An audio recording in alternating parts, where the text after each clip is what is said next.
Welcome back to another battle, everybody. If you can't tell already, I have the audio just a little bit off here. I, for some reason, didn't record it properly while attempting to record this video. So we are doing a little voiceover after the fact. We choose the pocket capital on the bottom right-hand side. We're playing Rivertown Advanced with the meta settings, progressive cards, balance, plus dice, no rank restrictions, alliances, and portals are on. Fog and Blizzards are off. We have the purple bot.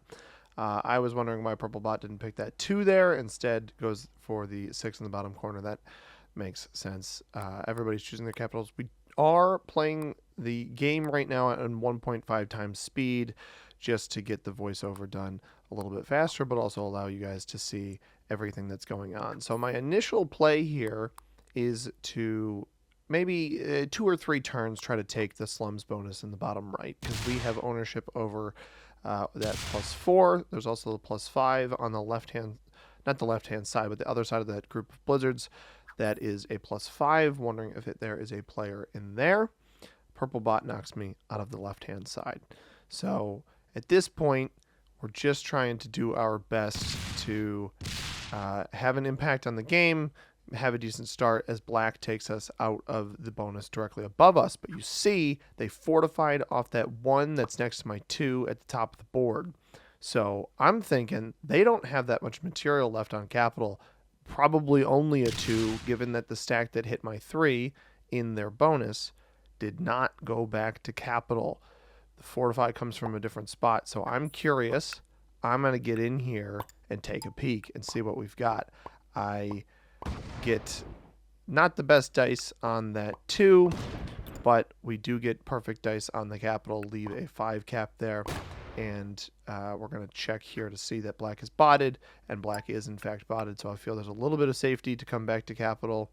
We're going to leave a 4 there and see how white's turn goes. Now white opts to make the decision to dump all of his troops in black's bonus because he was not removed, and clear black completely out of that bonus, but doesn't actually roll the cap. I think if I'm white here, I actually think you roll the capital with the 8 stack. He chooses not to, and that, I think, maybe long term will come back to bite him. Red's playing their turn, and they smoked the 4 of the purple bot in the bonus behind my 5 capital, and then leave a 9 on my border. So we're going to start our turn with 7 troops. Got to make sure that we are well defended and that we're not going to lose any of our territory. So at this point, we have the black player botted, we have the purple player botted, and we have decent vision on the board. Material on the left hand side that we'd like to keep alive as long as we can, and also the material on our right hand side on double capital that we should be able to keep alive as long as we can, as pink is also a bot. So we are playing at this point a 3-player game with 3 bots, which is not my favorite.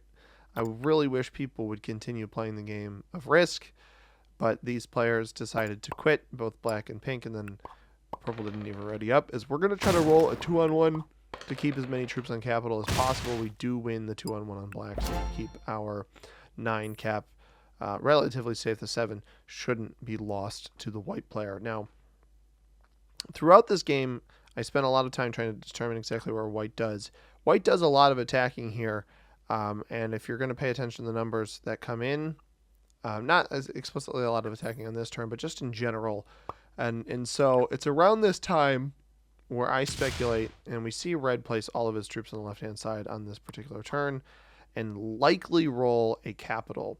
So pink bot took the bonus in the top left.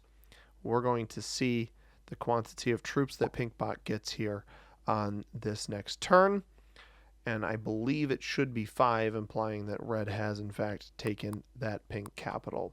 Now purple bot has been getting a decent amount throughout these turns on the left hand side. Black still only getting 3, rolls out into pink because I think pink had the roads bonus at this point, but does not have their capital, and will only have that top bonus. So they are getting 5 troops now to start, and we'll start rolling out over there. This is going to allow us to begin our work on the white player on the right-hand side, as red has actually fortified 2 of their troops on that 9 stack away, and we're going to go full send on white's material in the back of this bonus to take our bonus and start generating a few more troops per turn as to try to give ourselves an advantage over our opponents, because we're the first human player with a bonus at this point. Although you see all of the attacking that white is doing, we're going to see purple's troop count not change at all in terms of generation per turn, and I do believe that this is white going to be taking the fishing district bonus on the opposite side of that group of blizzards that is next to our pocket bonus there. So decent attempt at reading the board here. We had that good read on the black player's capital up in the pocket bonus directly above us, and we're also going to hopefully have a good read on white's positioning, and then also where red is capped. And red fails the 3-on-1 on my material there. That's also material that likely isn't placed on the bottom right capital.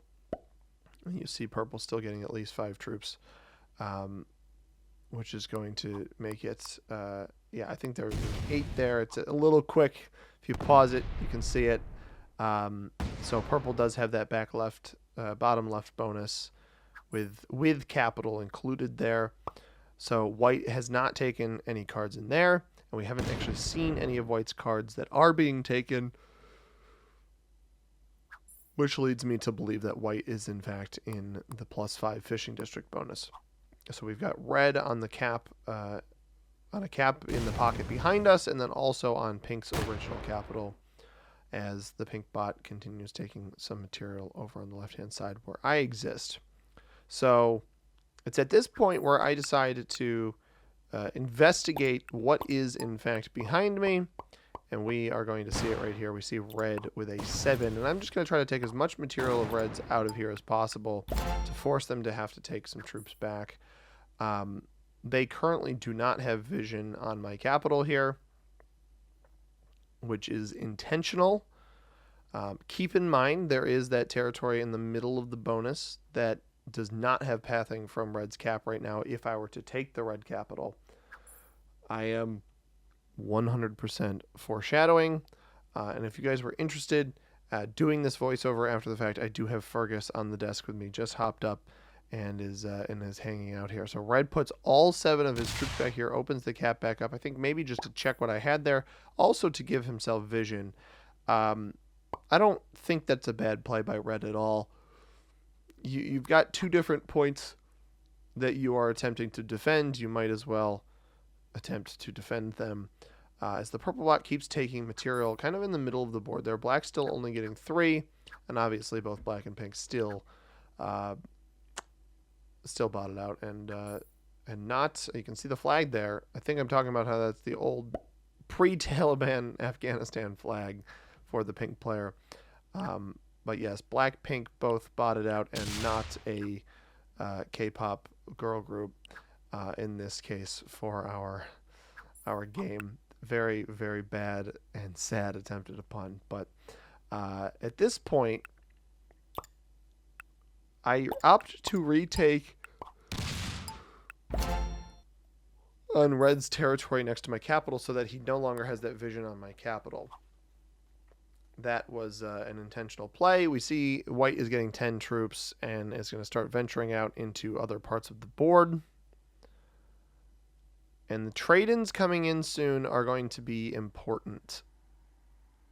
My goal here at this point, what I was discussing when I thought I was recording my voice live in the game, is that I intended to use my trade-in and the troop generation from my bonus above to remove red from behind me on this next turn, knowing full well that they were on the other side of the board and would likely have to hit through bot material to come get me on the right side.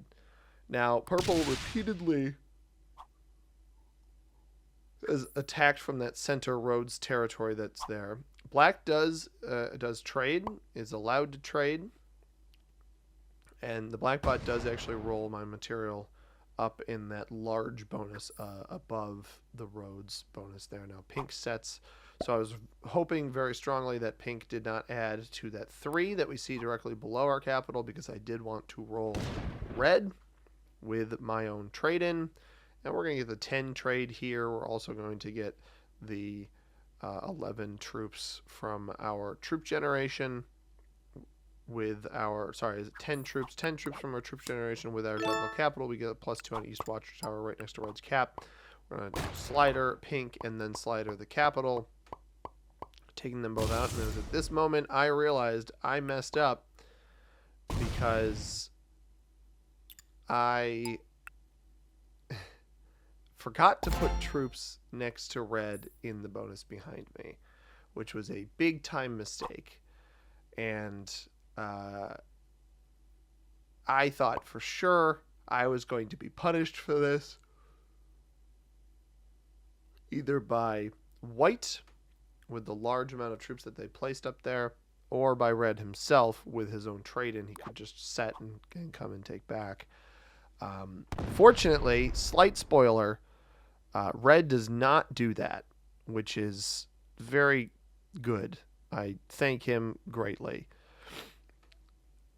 Now, white seemingly burned a decent amount of the troops up there trying to take purple out of that bonus.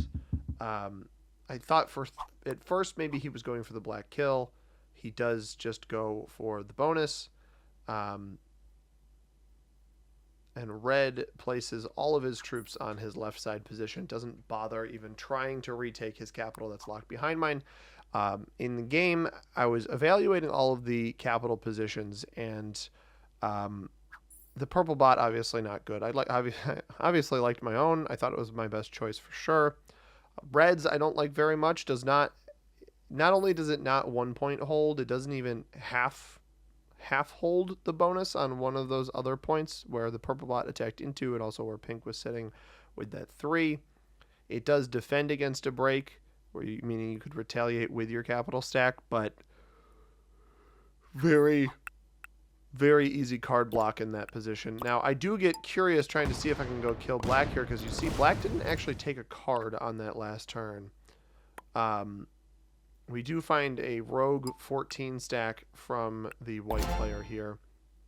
And white's going to do something that I actually did not expect, which is the white player is going to set in on 3 for a very, very, very large 45 stack in that bonus. And it was at this moment I very strongly realized I messed up, because I knew he was beelining right for my troops there and my stack, and ends up taking the capital from me. I thought in this moment maybe he would consider trying to also roll the 15. He opts not to, and he actually messes up the pathing back here on the bonus and doesn't fully remove me. I'm not sure if he thought that maybe red would come over onto the right hand side of the board and hit me, but white does make that play to take me out. Now, the capital that white now owns, that was black's original capital, but we did see that Rhodes territory directly above my capital, black also owned. Fergus is shoving the microphone right now if you're hearing extra noises. Black owned that territory directly above my capital, and that would have been a much better capital for the black player. I'm honestly surprised that he didn't choose that. But, you know, it is what it is. He didn't choose it, and it ended up leading partially to his demise. The pink capital was where red attacked in that +4 bonus on the left-hand side, bottom right of the main Rhodes bonus on the right. And so, and then white's cap we have not seen. So I'm not going to spoil where white's cap is, but we'll see in a bit that it could be better. That is the spoiler I will give, but we won't give it away right away. We do opt, so this was an intentional play. I opt to take the card off of white over on the right hand side to force him to waste troops in the bonus that I had previously, and also to make sure I can fortify up into my cap and not have to hit purple and waste troops on purple. We're gonna maybe purple disperses a little bit, something like that. White will end up taking this bonus, and I think he's fully aware. We'll see some emoting that he does on my next turn. I think he thinks that I'm going to retaliate, but I have bigger plans, and you're about to see it. So red takes his 5th card. Purple bot is on 2. I believe the bot set in early. So purple bot's on 2, pink bot's on 2. Black bot still on 3. Misses cards on back-to-back turns. However, black bot gets a card on this turn you're about to see. And I believe that red was actually almost holding the bot hostage, not allowing the bot to get cards, but gave it a card there when he realized that he could maybe exploit that for extra troops for himself.